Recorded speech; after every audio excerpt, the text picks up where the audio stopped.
ماہ محرم کے اہم واقعات۔ تو ماہ محرم میں کیا اہم واقعات ہوئے، تو اس میں چند غزوات ہیں، کچھ فتوحات ہیں، جیسے غزوہ خیبر، جنگ قادسیہ، جنگ روم، فتح مصر، فتح فرغانہ، واقعہ کربلا، جس کی انشاءاللہ آگے تفصیل عرض کی جائے گی۔ ایسے ہی چند عظیم شخصیات کی شہادت ہوئی، جیسے حضرت عمر فاروق رضی اللہ تعالیٰ عنہ، حضرت حسین رضی اللہ تعالیٰ عنہ، حضرت عبداللہ ابن عمر رضی اللہ تعالیٰ عنہما، حضرت ابو عبیدہ ابن جراح رضی اللہ تعالیٰ عنہ۔ ایسے ہی چند اہم واقعات پیش آئے، جیسے استادیس نامی ایک جھوٹا کذاب تھا، اس نے خراسان میں نبوت کا دعویٰ کیا، اور اسی طریقے سے مسجد حرام کی توسیع ہوئی۔ بہرحال یہ مختصراً عرض ہے کہ ماہ محرم کے اندر چند واقعات پیش آئے۔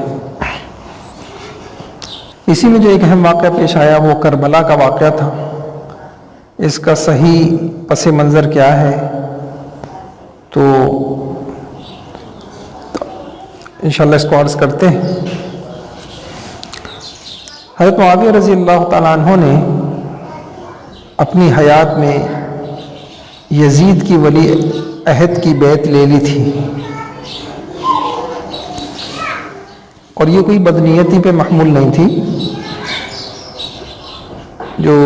اس کی بنیادی وجہ تھی وہ امت کو خانہ جنگی سے بچانا تھا، کیونکہ جو بنو امیہ اور اہل شام تھے وہ اپنے خاندان سے باہر کسی کو بطور خلیفہ کے قبول کرنے کے لیے تیار نہ ہوتے، جیسے کہ بعد کے واقعات نے بھی بتا دیا۔ حضرت عبداللہ ابن زبیر رضی اللہ تعالیٰ عنہ باوجود یہ کہ صحابی ہیں اور افضل ہیں، لیکن ان کے ساتھ کیا کیا کہ ان کو شہید کر دیا، بے دردی سے ان کو قبول نہیں کیا بطور خلیفہ کے۔ تو حضرت معاویہ رضی اللہ تعالیٰ عنہ یہ دیکھ رہے تھے کہ اہل شام جو ہے وہ کسی کو بطور خلیفہ قبول نہیں کریں گے، تو امت کے اتحاد اور اتفاق کو باقی رکھنے کے لیے وہ یہ چاہتے تھے، تو ٹھیک ہے یزید سے افضل اور لوگ بھی ہوں گے، لیکن کم افضل کو خلیفہ بنا دیا جائے تاکہ امت کا اتحاد اتفاق باقی رہے۔ اور وہ اپنے اعتبار سے وہ یزید کو خلافت کا اہل سمجھ رہے تھے، اور لکھنے والوں نے لکھا وہ بھی ہے کہ ان کے دور میں اس کے اندر وہ خرابیاں نہیں تھیں جو بعد میں پیدا ہوئیں۔ اس وقت وہ اتنا برا انسان نہیں تھا، بعد میں جو اس کے کارنامے، برے کارنامے تھے جن سے وہ مشہور ہوا۔ اور حضرت معاویہ رضی اللہ تعالیٰ عنہ اس میں قائدانہ اہلیت بھی دیکھ رہے تھے۔ ایک مرتبہ امیر حج بنایا اور قسطنطنیہ کے فتح مارکے کے اندر جو ہے اس کو امیر بنا کے بھیجا۔ تو حضرت معاویہ رضی اللہ ان بنیادوں پر اس کو ولی عہد، اس کی یزید کی ولی عہد کی بیعت لے لی تھی۔ اگرچہ علماء نے لکھا ہے کہ یہ ان کی اجتہادی خطا تھی،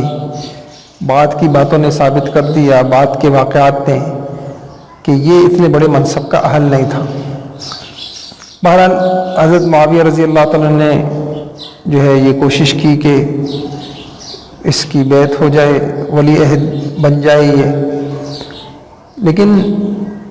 اکابر قریش جیسے حضرت عبداللہ ابن زبیر رضی اللہ تعالیٰ عنہ، حضرت عبداللہ ابن عمر، حضرت حسین، حضرت عبد الرحمن ابن ابی بکر، ان حضرات نے جو ہے وہ اس کے اوپر بالکل آمادہ نہیں تھے، انہوں نے جو ہے اس کو قبول نہیں کیا۔ اور اسی طرح عشرہ مبشرہ میں حضرت سعید ابن زید رضی اللہ تعالیٰ عنہ، حضرت سعد ابن ابی وقاص رضی اللہ تعالیٰ عنہ، یہ حضرات بھی کنارہ کشی رہے، اور انہوں نے جو ہے بیعت نہیں کی۔ حضرت معاویہ رضی اللہ تعالیٰ عنہ نے یہ کام، یعنی یزید کی ولی عہدی کی بیعت لینے کا، مدینہ کا گورنر تھا زیاد اس کے حوالے کیا اور مدینے والوں کو ہم آہنگ کرنے کی کوشش کی۔ زیاد جو ہے وہ اس نے یہاں مدینہ منورہ آ کے تقریر کی اور لوگوں کو ہم نوا بنانے کی کوشش کی، مگر حضرت عبد الرحمن ابن ابی بکر رضی اللہ تعالیٰ عنہ کھڑے ہو گئے اور وہ بولے، اے بنو امیہ، تم ہماری 3 باتوں میں سے کسی کو اختیار کر لو، رسول اللہ صلی اللہ علیہ وسلم کی، حضرت ابو بکر صدیق رضی اللہ عنہ کی، یا حضرت عمر فاروق رضی اللہ تعالیٰ عنہ کی سنت لے لو۔ یہ معاملہ ان سب کو پیش آیا تھا، ان میں سے ہر ایک کے گھرانے میں منصب کے اہل موجود تھے، مگر انہوں نے معاملہ مسلمانوں کی جماعت کے سپرد کر دیا۔ تم قیصری نظام لانا چاہتے ہو کہ جب ایک قیصر مرے تو دوسرا مسلط ہو جائے؟ تو یہ جواب جو ہے عبد الرحمن ابن ابی بکر، انہوں نے یہ جواب دے دیا۔ اور اسی طریقے سے جب یہ زیاد قائل نہیں کر سکے ان حضرات کو، تو کچھ عرصے کے بعد حضرت یہ کام مروان کو سونپا گیا۔ تو مروان نے یزید کی ولی عہد کی دلیل دیتے ہوئے یہ کہا کہ بھئی ابو بکر رضی اللہ عنہ کی سنت ہے۔ اس پر حضرت عبد الرحمن ابن ابی بکر رضی اللہ عنہ نے اعتراض کیا اور کہا یہ قیصر ہرقل کا طریقہ ہے۔ ابو بکر رضی اللہ تعالیٰ نے اپنے گھر اور برادری کو بھی چھوڑ کر بنو عدی کے ایک شخص یعنی حضرت عمر رضی اللہ تعالیٰ عنہ کو فقط یہ دیکھ کر منتخب کیا کہ وہ اس کام کے اہل ہیں، تو انہوں نے تو اپنی اولادوں کو نہیں بنایا۔ اس پہ مروان غصہ بھی ہوا اور ان کو پکڑنا شروع کیا۔ بخاری کی روایت میں آتا ہے کہ حضرت عبد الرحمن ابن ابی بکر حضرت عائشہ رضی اللہ تعالیٰ عنہ کے پاس چلے گئے اور اس پر اس نے جو ہے ان کو کسی برا بھلا کہنا چاہا، والذی قال لوالدیہ اف لکما، اور ان کو اس آیت کی روشنی کے اندر برا بھلا کہنا چاہا۔ حضرت عائشہ رضی اللہ عنہ نے جواب دیا۔ بہرحال پہلے زیاد نے کوشش کی مدینہ میں، اس کے بعد جو ہے مروان نے کوشش کی، یہ دونوں کوششیں ناکام ہوئیں، یہ حضرات آمادہ نہیں ہوئے۔ پھر حضرت معاویہ رضی اللہ عنہ نے کچھ خود بھی کوشش کی، حکمت اور تدبیر کے ساتھ ان حضرات کو قائل کرنے کی کوشش کی۔ مکہ مکرمہ پہنچے، عبداللہ ابن عمر رضی اللہ تعالیٰ عنہما سے ملاقات فرمائی اور فرمایا، ابن عمر، آپ تو کہا کرتے تھے کہ آپ ایک رات بھی کسی حکمران کے بغیر گزارنا پسند نہیں کرتے، دیکھیے اب کہیں کچھ ایسا نہ کر بیٹھے کہ مسلمانوں میں انتشار اور فتنہ فساد پیدا ہو جائے۔ انہوں نے جواب دیا، بیٹے تو گزشتہ خلفاء کے بھی تھے، آپ کا بیٹا بھی ان سے بڑھ کر نہیں ہے۔ انہوں نے اپنے بیٹوں کے لیے وہ نہ سوچا جو آپ اپنے بیٹے کے لیے سوچ چکے ہیں۔ جہاں تک مسلمانوں میں انتشار اور فساد پھیلانے کی بات ہے تو میں ایسا کرنے والا نہیں ہوں، جب لوگ ایک فیصلے پہ متفق ہو جائیں گے تو میں بھی ان میں شامل ہو جاؤں۔ ایسے ہی حضرت عبداللہ بن زبیر رضی اللہ عنہ سے انہوں نے گفتگو کی تو انہوں نے یہ کہا کہ ایک ہی وقت میں 2 افراد کی بیعت کیسے ہو سکتی ہے؟ آپ خود ہی تو یہ حدیث روایت کرتے ہیں کہ جب 2 خلیفہ کی بیعت ہو تو دوسرے کو قتل کر دیا جائے۔ حضرت حسین رضی اللہ تعالیٰ عنہ بھی اس فیصلے کے خلاف تھے اور یہ حضرات ایک دوسرے کو قائل نہ کر سکے۔ بعد حضرت معاویہ رضی اللہ عنہ ان حضرات کو ان کے حال پہ چھوڑ کے شام تشریف لے گئے اور انہوں نے جو ہے ان میں سے کسی کو پھر مجبور نہیں کیا۔ یہ ان کی ایک وسعت ظرفی تھی کہ انہوں نے جو ہے کسی قسم کا ایسا اقدام نہیں کیا جس سے انتشار ہو، ان حضرات کی بے حرمتی ہو۔ بہرحال یہ حضرات تو آمادہ اور تیار نہیں ہوئے یزید کی ولی عہدی پر، تو حضرت معاویہ رضی اللہ عنہ کے جو گورنر تھے ان کے ذریعے ہی یزید کی ولی عہدی کی جو ہے وہ بیعت لے لی گئی۔ یہ بہرحال یہ ایک واقعہ ہوا۔ تو حضرت معاویہ رضی اللہ عنہ کی زندگی میں یہ ہوا کہ بیعت کی کوشش کی گئی تھی، اکابر تیار نہیں تھے۔ ہاں کچھ صحابہ نے، بقیہ صحابہ نے بیعت کر لی تھی اور کچھ تو حضرت معاویہ رضی اللہ عنہ کے دلائل سے مطمئن ہو گئے تھے، اور کچھ امت کے اندر اتحاد اور اتفاق چاہتے تھے، وہ اس بنیاد پہ جو ہے وہ مطمئن ہو گئے تھے۔ یہ بنیاد نہیں تھی کہ وہ اس کا اہل سمجھتے تھے۔ پھر ہوا یہ کہ اچھا، یہاں ایک سوال پیدا ہوتا ہے کہ جب یزید کی خلافت منعقد ہو چکی تھی تو ان حضرات اس کی بیعت لی جا چکی تھی، تو یہ حضرات بیعت کیوں نہیں ہوئے؟ تو کیا یہ خروج اور بغاوت میں نہیں آتا؟ تو بات یہ ہے کہ یہ حضرات یہ سمجھ رہے تھے حضرت حسین رضی اللہ تعالیٰ عنہ کہ بھائی ابھی یزید کی خلافت منعقد ہی نہیں ہوئی، اور واقعہ بھی ایسا ہی تھا کہ سوائے اہل شام کے مکہ ہے، مدینہ ہے، بصرہ ہے، کوفہ ہے، یہ حضرات تو اس پر آمادہ ہی نہیں تھے، اور مخالفتیں یہاں ہو رہی تھیں، تو یہ بہرحال بغاوت کے کسی زمرے میں یہ بات نہیں آتی۔ پھر ایسا ہوا کہ جب حضرت معاویہ رضی اللہ تعالیٰ عنہ کا انتقال ہو گیا تو یزید نے ان اکابر سے، عبداللہ ابن زبیر رضی اللہ عنہ ہیں، عبداللہ ابن عمر ہیں، حضرت حسین ہیں، عبد الرحمن ابن ابی بکر رضی اللہ عنہ ہیں، ان حضرات سے بیعت زبردستی بذریعہ ولید بن عتبہ جو مدینہ کا گورنر تھا اس کے ذریعے سے زبردستی بیعت لینا چاہیے،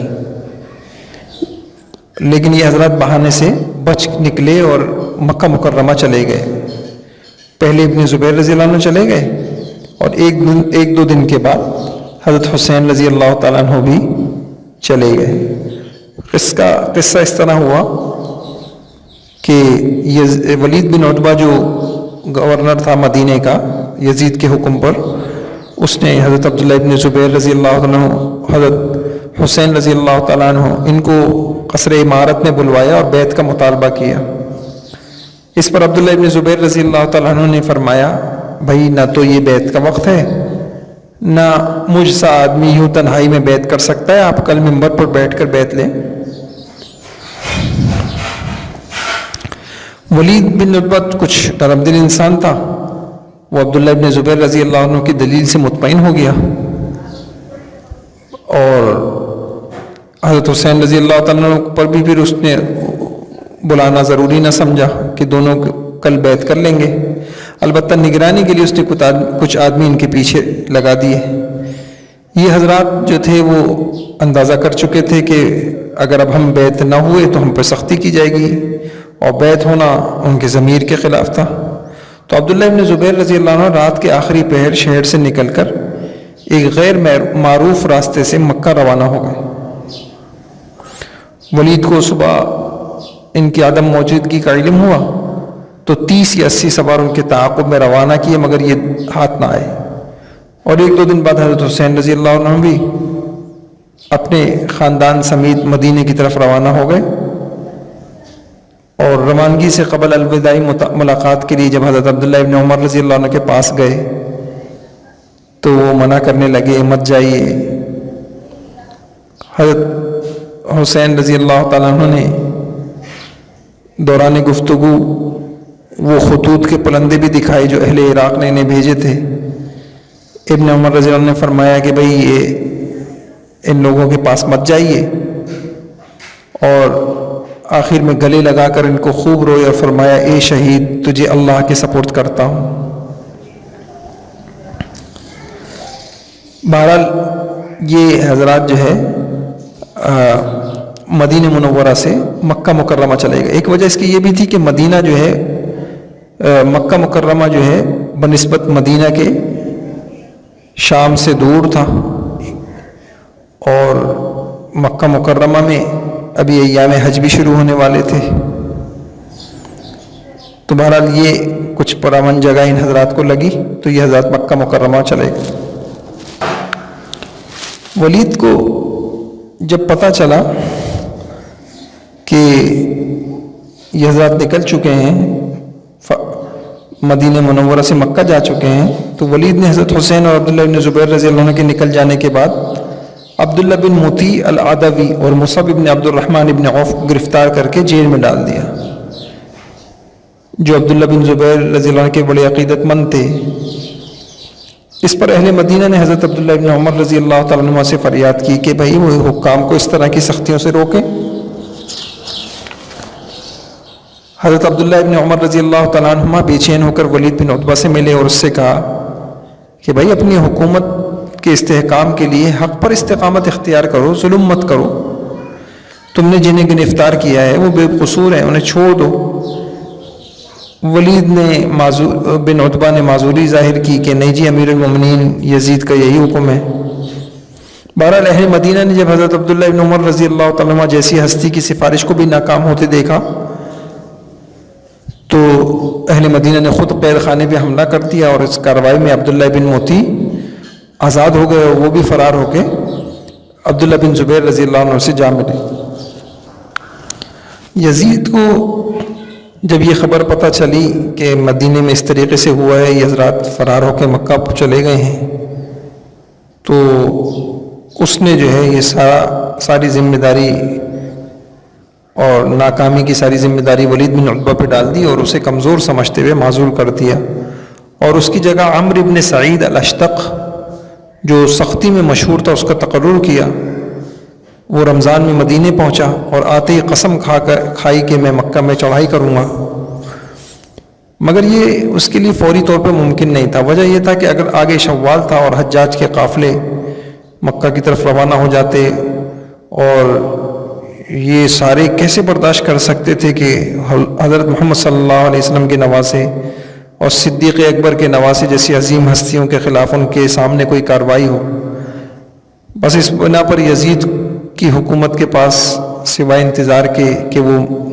ماہ ذوالحجہ کے ختم کا انتظار کرتے، اور کوئی ان کے پاس چارہ نہیں تھا۔ ادھر یہ ہوا کہ حضرت معاویہ رضی اللہ عنہ کے انتقال کے بعد خلافت کو اہل بیت میں منتقل کرنے کے لیے سلیمان بن سرد خزاعی کے مکان میں خفیہ مشورہ ہوا، اہل کوفہ جمع ہوئے اور بیت خلافت کی حمایت اور نصرت کے لیے کوفہ بلانے کے لیے انہوں نے حضرت حسین رضی اللہ عنہ کو تقریباً 150 دعوتی خطوط اور وفود روانے کیے۔ ان میں بعض نیک سیرت بھی ہوں گے، لیکن اس سے بھی انکار نہیں کیا جا سکتا کہ ایک سازشی ٹولہ بھی تھا جس کا مقصد یہی تھا کہ حضرت حسین رضی اللہ عنہ کو بلوا کے اور حالات یہاں ایسے پیدا کر کے ان کو باغی ظاہر کر کے اور ادھر حکومت اور ان کے اندر تصادم کرا دیا جائے۔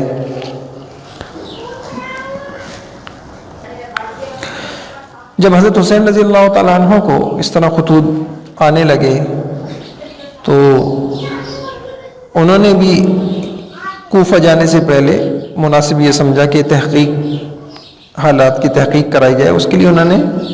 مسلم بن عقیل ان کو کوفہ بھیجا اور تاکہ وہ تحقیق کریں۔ یہاں یہ بات ذہن میں رہے کہ حضرت حسین رضی اللہ عنہ کوفہ کیوں جانا چاہتے تھے۔ ایک وجہ تو یہ تھی کہ یہ جو خطوط آئے، وفود آئے، تو اس سے پتہ چلا کہ یہاں حضرت جو ہے حسین رضی اللہ تعالیٰ عنہ کی افرادی قوت زیادہ میسر آ سکے گی بنسبت مکہ مکرمہ کے، لہذا اگر کسی قسم کو کوئی تصادم ہوا تو یہاں کم نقصان کا اندیشہ ہے۔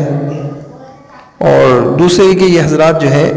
حرمین کا تقدس ان کی باتوں سے بھی بعض جگہ فرمایا، مکہ میں رہتے ہوئے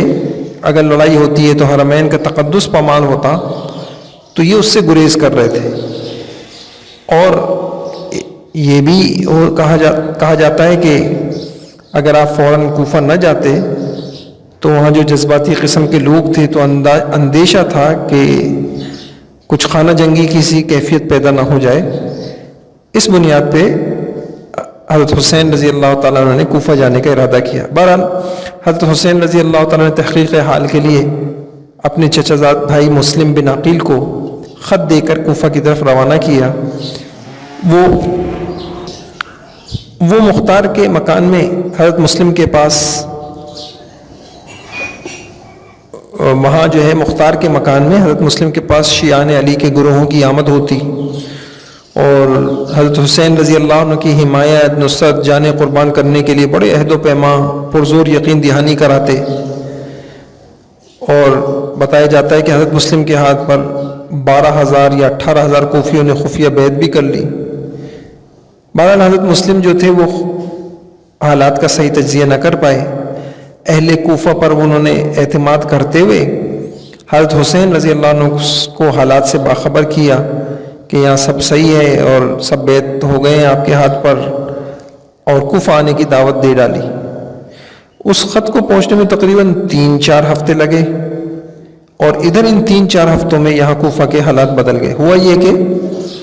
نعمان بن بشیر جو کوفہ کے امیر تھے، نرم طبیعت کے انسان تھے، انہوں نے کوفہ کے حالات کی سنگینی کا احساس کرتے ہوئے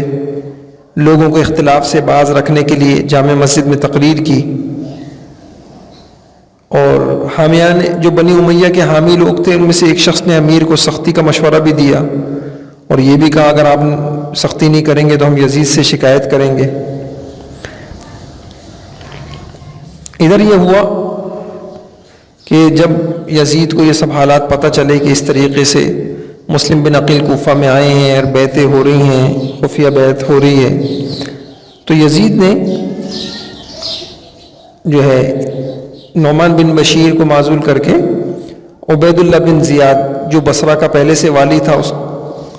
اسی کو کوفہ کا بھی والی مقرر کر دیا، اس کی تقرری کر دی۔ اب یہ کوفہ آیا منہ پر نقاب ڈالے ہوئے اور جامع مسجد کوفہ میں آ کے سخت تقریر کی، لوگوں کو اپنے عہدے کی خبر دی کہ میں والی کوفہ ہوں، اور یہ کہا کہ عمرائے محلہ میں سے مشتبہ افراد کے ناموں کو طلب کیا، خلاف ورزی کی صورت میں سخت کارروائی کی دھمکی دی۔ اور جب پتہ چل گیا کہ یہ جو ہے مسلم بن عقیل ہانی کے گھر میں ہیں تو اس نے ہانی کو گرفتار کر لیا۔ ادھر حضرت مسلم بن عقیل ان سے ایک بڑی غلطی ہوئی کہ جب انہوں نے دیکھا کہ ہانی گرفتار ہو گئے تو انہوں نے 4,000 شیعان علی کے ساتھ قصر عمارت کا محاصرہ کر لیا، اور لیکن ہوا کیا کہ یہ جو شیعان علی تھے یہ آہستہ آہستہ گلیوں میں منتشر ہوتے گئے، آہستہ آہستہ کچھ ادھر نکل گئے کچھ ادھر نکل گئے، اور آخر میں حضرت مسلم بن عقیل کے ساتھ صرف 50 آدمی رہ گئے، اور باقی سب ادھر ادھر ان کو تنہا چھوڑ گئے، حتیٰ کہ مسلم بن عقیل آخر میں زخمی حالت میں گلیوں میں پھر رہے تھے، اور ان کو گلیوں کا کوئی پتہ بتانے والا بھی نہیں تھا۔ ایک خاتون کو جب پتہ چلا تو انہوں نے ان کو پانی دیا، پناہ دی، لیکن جو اس کا بیٹا تھا محمد، وہ محمد بن اشعث جو عبید اللہ بن زیاد کا دست راست تھا، اس نے اس کو اطلاع دے دی، اور اس نے جو ہے اس طرح مسلم بن عقیل کو پکڑ لیا، اور مسلم بن عقیل اور جو ہانی تھے ان دونوں کو قتل کر دیا، اور ان کے سر جو ہے وہ یزید کے پاس بھیج دیے۔ یزید نے اس پر شکریہ ادا کیا اور مزید ہدایات بھجوائیں۔ اس کے اس شکریہ اور مزید ہدایات سے بھی اگر وہ یہاں احتیاط برتتا کہ بھئی یہ معاملہ حضرت حسین رضی اللہ کے ساتھ ایسا نہیں کرنا، اور محتاط انداز میں ان کو گرفتار کر کے میرے پاس بھیج دینا، تو شاید بات وہاں تک نہیں پہنچی۔ تو بہرحال اس نے اس پر جو شکریہ اور ادا کیا اور مزید ہدایت سختی کی بھیجوائیں، اس سے عبید اللہ بن زیاد کی اور جرأت ہوئی۔ ادھر یہ ہوا کہ حضرت حسین رضی اللہ تعالیٰ عنہ کو چونکہ حضرت مسلم بن عقیل نے بتا دیا تھا کہ کوفہ میں آپ کے اوپر 12,000 کے قریب بیعت ہو گئے ہیں، حالات بہت آپ کی موافقت میں ہیں، تو ادھر حضرت حسین رضی اللہ عنہ نے کوفہ جانے کا عزم کیا۔ تو عبداللہ ابن عمر رضی اللہ عنہ، عبد الرحمن ابن ابی بکر، عبداللہ ابن عباس، عبداللہ بن زبیر رضی اللہ تعالیٰ عنہ، ان سب نے جو ہے منع کیا۔ عبداللہ ابن عباس رضی اللہ عنہ سے جب اجازت چاہی تو وہ بولے آپ کہاں جا رہے ہیں؟ ان لوگوں کے پاس جنہوں نے آپ کے والد کو قتل کیا، جنہوں نے آپ کے بھائی کو زخم لگایا. اگر میرے لیے اور آپ کے لیے عیب کی بات نہ ہوتی تو میں آپ کو سر کے بالوں سے پکڑ کے روک لیتا.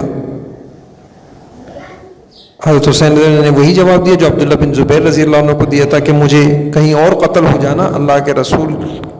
کے مقدس شہروں میں خون ریزی برپا ہو جانے سے زیادہ عزیز ہے. ایسے ہی اور حضرات بھی منع کرتے رہے.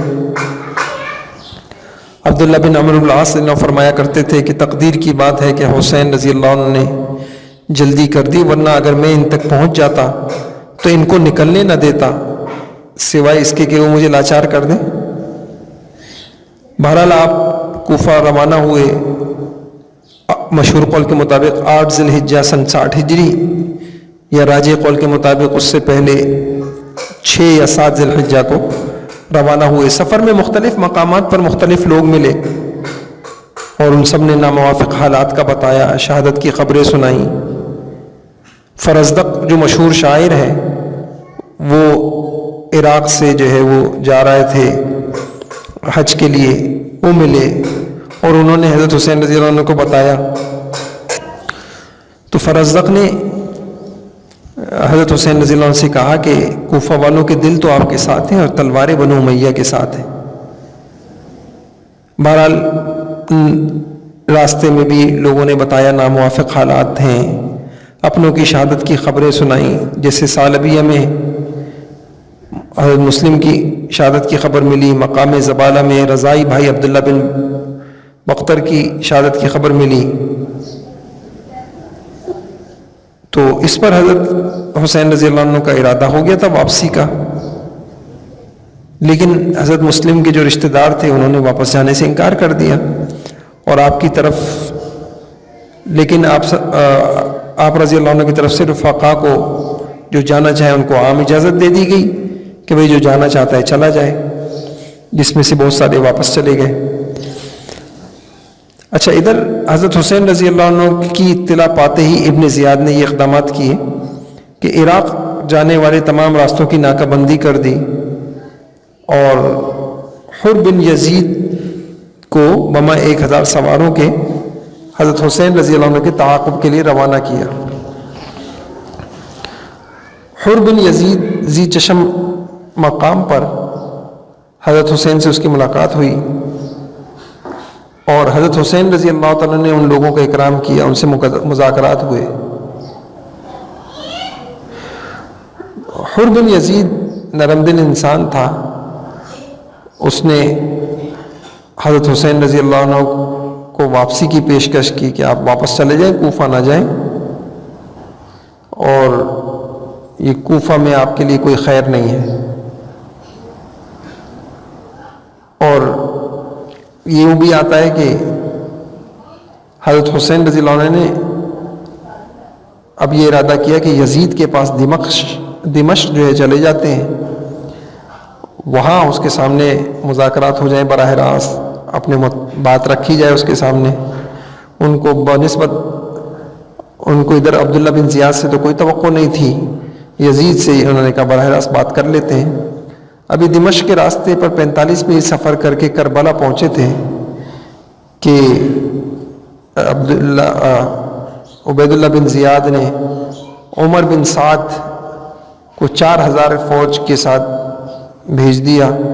اور ہدایات کر دیں کہ آپ کو یہیں روک لو اور سختی کا معاملہ کرنے کا کہا.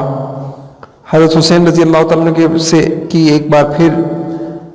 پیشکش ہوئی کہ میں یہ 3 باتوں میں سے اختیار کر لو، یا مجھے واپس جانے دو، یا یزید کے پاس جانے دو، یا مجھے کہیں اور جانے دو. لیکن عبید اللہ بن زیاد نے کہلا بھیجا تھا کہ نہیں جی، غیر مشروط گرفتاری، اور عبید اللہ بن زیاد سے پہلے بیعت کریں اور پھر دیکھا جائے گا کہ آپ وہاں یزید سے بیعت کریں گے. اور ظاہری بات ہے یہ حضرت حسین رضی اللہ عنہ نہیں کر سکتے تھے، آپ اس پر بالکل آمادہ نہیں تھے کہ غیر مشروط گرفتاری ہو جائے. اور عبید اللہ بن زیاد سے بیعت کس بات کی، جب وہ آمادہ ہیں کہ وہاں جو ہے دمشق جا کر یزید کے پاس چلے جائیں، اس سے بات کر لیں. بہرحال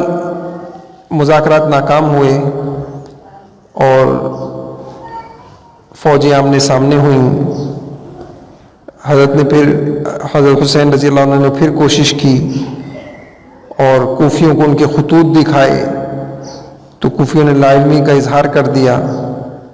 آپ مذاکرات کی ناکامی کے پاس واپس آ رہے تھے تو ایک شخص عمر تہوی نے تیر مارا جو آپ کے جبے میں جا کے لگا۔ اس پر حر بن یزید اس نے لشکر حسینی میں شمولیت اختیار کر لی اور کوفیوں کو پہلے سمجھایا اس نے کہ بھئی یہ تو معقول بات کر رہے ہیں کہ واپس جانے دو یا یزید کے پاس جانے دو یا کہیں اور کرنے، ایسا تو کوئی کافر بھی کہتا تو بھی کوئی وجہ نہیں تھی کہ اس کو نہ مانا جاتا۔ جب وہ نہیں مانے تو حر جو ہے وہ حضرت حسین رضی اللہ عنہ کی طرف آیا،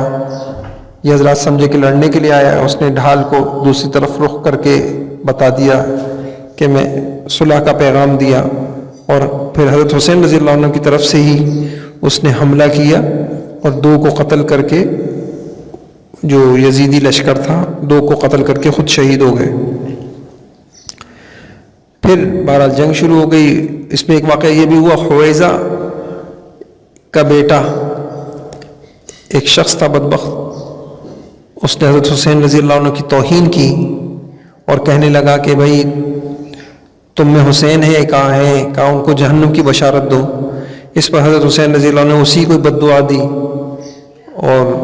اس کی سواری پہ سے اسی وقت فوراً گرا، گھوڑا بھاگا اور اس کا جسم ٹکڑے ٹکڑے ہوتا چلا گیا، اور سوائے جو ہے وہ اس کے ہاتھ کے اور وہ گھوڑے کی اس رسی میں لٹکا رہ گیا اور کچھ بھی نہ بچا۔ ایسے ہی حضرت حسین رضی اللہ عنہ کے ایک صاحبزادے عبداللہ تھے بہت خوبصورت، ایک شخص شامی یہ لشکروں میں سے اڑ گیا کہ میں اسے قتل کروں گا، لوگوں نے منع بھی کیا تو جھڑپ ہوئی، وہ بچہ جو ہے وہ چیخا، حضرت حسین رضی اللہ عنہ مدد کے لیے نکلے اور اس شخص کو بھی قتل کیا۔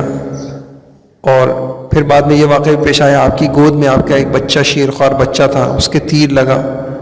اور آپ نے اللہ سے التجا کی۔ بہرحال جنگ کا آغاز ہوا، پہلے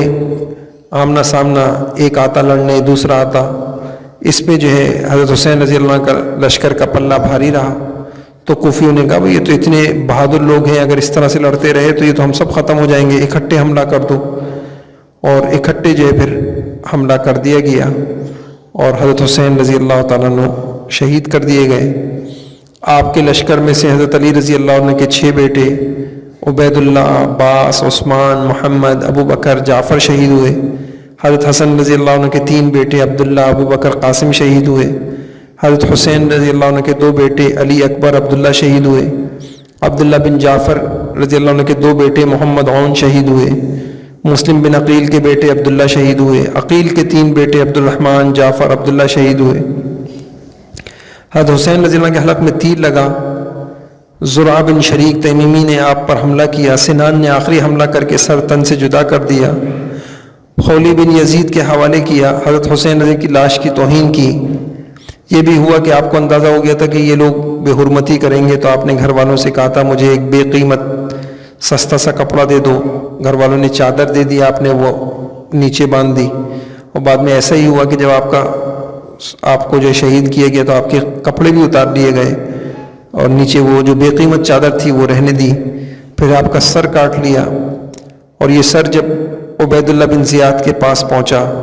تو اس بدبخت کا دل پھر بھی نرم نہیں ہوا، آپ کے بالوں پہ خضاب دیکھ کر کہنے لگا کہ ان کے سر میں جو ہے سفیدی آ گئی ہے، پھر منہ پہ چھڑی مارنے لگا اور چھڑی رکھ کر کہنے لگا، یہ ہونٹوں پر چھڑی رکھ کر کہنے لگا کہ آپ منہ تو بڑا خوبصورت ہے۔ تو حضرت انس بن مالک رضی اللہ عنہ بھی بیٹھے ہوئے تھے، وہ بول اٹھے بخدا میں تمہیں غصہ دلاؤں گا، سنو میں نے رسول اللہ صلی اللہ علیہ وسلم کو یہاں بوسی دیتے دیکھا ہے جہاں تم چھڑی رکھ رہے ہو، اور اس کو ملامت کی۔ اسی طریقے سے یہ جو یزیدی لشکر تھا عمر بن سعد، اس کی فوج کے تقریباً 88 آدمی مارے گئے۔ حضرت علی بن حسین زین العابدین یہ جو بیمار تھے، خیمے میں تھے، 23 سال ان کی عمر تھی، تو عمر بن سعد نے اعلان کر دیا تھا کہ ان کو کچھ نہ کہا جائے۔ بہرحال جب یہ حضرت حسین رضی اللہ عنہ کے خاندان والوں کو شہادت کے بعد اور جو لوگ بچے تھے ان کو عبید اللہ بن زیاد کے پاس بھیجا گیا، تو اس نے حضرت زین العابدین ان کو قتل کرنا چاہا، تو ان کی جو پھوپھی تھیں وہ ان سے لپٹ گئیں، کہا کہ جب تک میں قتل نہ کر دی جاؤں، زینب بنت علی ان کی پھوپھی تھی بڑی جرأت مند، اور کہا جب تک مجھے قتل نہ کر دو تو تم اسے نہیں مار سکتے۔ بہرحال نرم پڑ گیا عبید اللہ بن زیاد اور ان کو چھوڑ دیا۔ پھر یہ اس قافلے کو، سادات کے اس قافلے کو یزید کے پاس بھیجوایا گیا، تو وہاں یہ واقعہ پیش آیا کہ حضرت حسین رضی اللہ عنہ کی ایک چھوٹی بیٹی تھی، تو ایک نیلی آنکھ والا وہ کہنے لگا کہ یہ مجھے دے دیں، تو اس پر جو ہے زینب وہ کہہ اٹھی اللہ کی قسم نہ تجھے یہ حق ہے نہ یزید کو، سوائے اس کے کہ وہ اللہ کے دین کا منکر ہو جائے۔ وہ جو نیلی آنکھوں والا تھا اس نے پھر وہ یہی بات کہی، تو یزید نے کہا خاموش ہو جاؤ۔ اس پر فاطمہ بنت حسین نے کہا اے یزید، کیا رسول اللہ صلی اللہ علیہ وسلم کی بیٹیاں قیدی بنائی جائیں گی؟ یہ سن کر وہ بھی رو پڑا، اس کے ساتھ بھی جو لوگ تھے بہت روئے۔ اس موقع پر نعمان بن بشیر رضی اللہ عنہ بھی موجود تھے، انہوں نے اس سے کہا کہ اگر حضور صلی اللہ علیہ وسلم اگر ان کو اس حال میں دیکھتے تو جو سلوک وہ کرتے ویسا ہی سلوک کرو۔ یہ سن کر یزید نے انہیں حمام لے جا کر غسل حکم دے دیا کہ ان کو حمام میں غسل کروایا جائے، ان کے لیے بڑا خیمہ لگوایا جائے اور کھانا دیا جائے، کپڑے فراہم کیے جائیں، عطیے دیے جائیں، اور یہ بھی بولا کہ اگر ابن زیاد کا حسین رضی اللہ عنہ سے رشتہ ہوتا تو وہ ان کو قتل نہ کرتا۔ پھر اس نے خواتین کے لیے حکم دیا کہ انہیں الگ مکان میں ٹھہرایا جائے، ضرورت کی ساری چیزیں مہیا کی جائیں، اور حضرت جو ان کے بھائی علی بن حسین ہیں زین العابدین ان کے ساتھ ہی رہیں۔ اور پھر یہ حکم دیا نعمان بن بشیر کو کہ کسی نیک جو شامی لشکر میں نیک شخص ہو، کوئی شامی،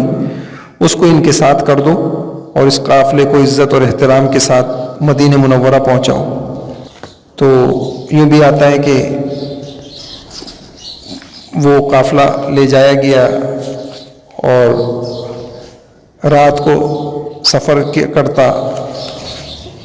اور وہ قافلہ جب کہیں پڑاؤ ڈالتا وہ جو خدام ہیں وہ دور ہٹ جاتے اور ارد گرد پہرا دیتے اور ایسی جگہ ٹھہراؤ کرتے جہاں وضو اور دیگر ضروریات میں کوئی پریشانی نہ ہو۔ بہرحال کچھ حسن سلوک بھی کیا۔ ان کے اچھے برتاؤ سے متاثر ہو کر فاطمہ بنت علی نے قافلے کا جو سالار تھا اس کو زیور اتار کر دینا چاہا۔ اس نے معذرت کی اور کہا کہ اگر دنیا کے لیے یہ حسن سلوک کیا ہوتا تو یہ زیور بلکہ اس سے بھی کمی پر میں خوش ہو جاتا، مگر میں نے اللہ کی خاطر اور حضور کی رشتہ داری کی خاطر ایسا کیا ہے۔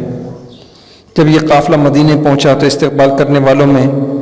حضرت حسین رضی اللہ عنہ کی چچا زاد حضرت زینب بنت عقیل بھی تھی، اور رو رو کر یہ اشعار پڑھ رہی تھی،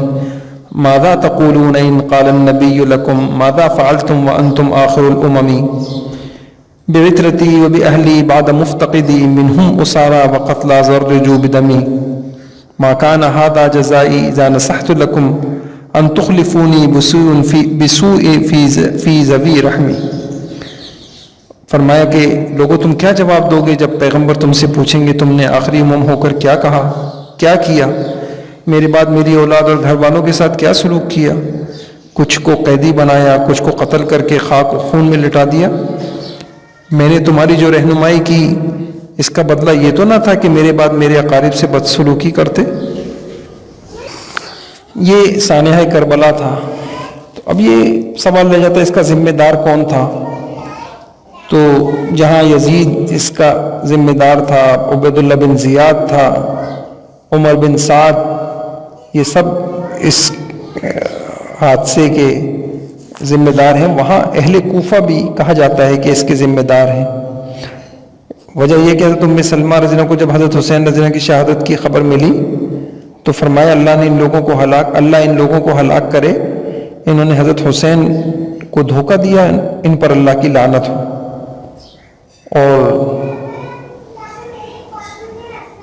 اور ان الفاظ سے بھی حضرت حسین رضی اللہ عنہ کے یہ پتہ چلتا ہے کہ جب انہوں نے یہ کہا کہ اللہ تو ہی ہمارے اور ان لوگوں کے درمیان انصاف فرما، انہوں نے ہمیں بلایا اور ہماری مدد کریں اور اب ہمیں قتل کر رہے ہیں،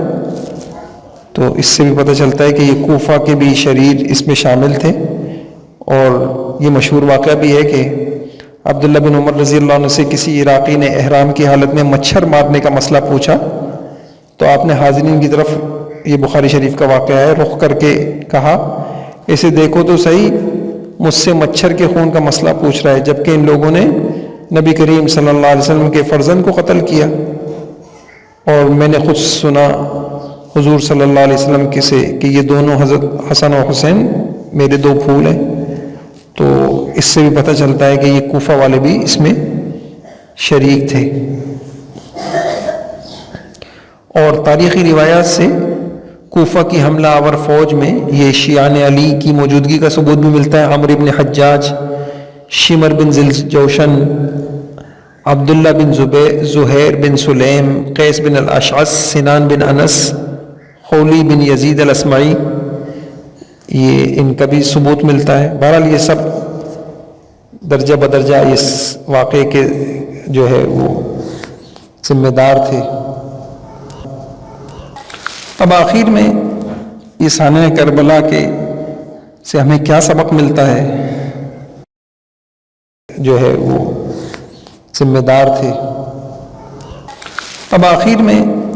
یہ سانحہ کربلا سے ہمیں کیا سبق ملتا ہے، تو ایک سبق یہ بھی ملتا ہے کہ اندیشہ تھا کہ کمزور ایمان والے کہیں ان مقدس ہستیوں کو، حضرت حسین رضی اللہ عنہ کو، مافوق الفطرت ہستیاں نہ تسلیم کریں، غیب دان، حاجت روا، مشکل کشا۔ تو اس واقعے کے ذریعے سے ان کے ایمان کی حفاظت کی گئی اور بتا دیا گیا کہ ایسا کچھ بھی نہیں ہے، یہ ہستیاں، مقدس ہستیاں بھی انسان تھے، بشر تھے۔ اور یہ دوسرا سبق یہ بھی ملتا ہے کہ انسان کو بڑے سے بڑی مصیبت جانی ہو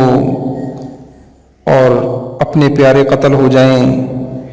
معاشی ہو، جو بھی ہو، اس پہ تقدیر پر راضی رہنا چاہیے، اللہ کی آزمائش سمجھنا چاہیے۔ اور ایسا نہیں ہوتا کہ ہر مصیبت کی وجہ عذاب ہی ہو،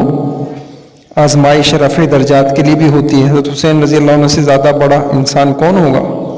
جب ان کے اوپر یہ حالات پیش آئے۔ اور ایک مصلحت،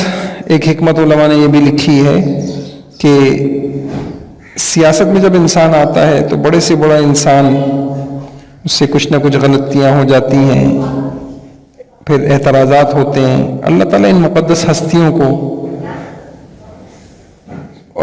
ان سے محفوظ رکھنا چاہتے تھے، تو اللہ پاک نے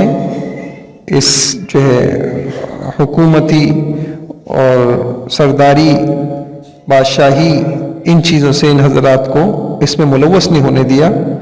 اللہ تعالیٰ کو ان سے علمی روحانی کام لینا تھا، تو اللہ پاک نے ان کو جو ہے اس چیز سے محفوظ رکھا۔ اور یہ سبق بھی ملتا ہے کہ بھئی انسان کو کتاب و سنت کے قوانین صحیح طور پہ رائج کرنے چاہیے، اسلام کا نظام عدل کی کوشش کرنی چاہیے، اور حق کے لیے جم جانا، ڈٹ جانا،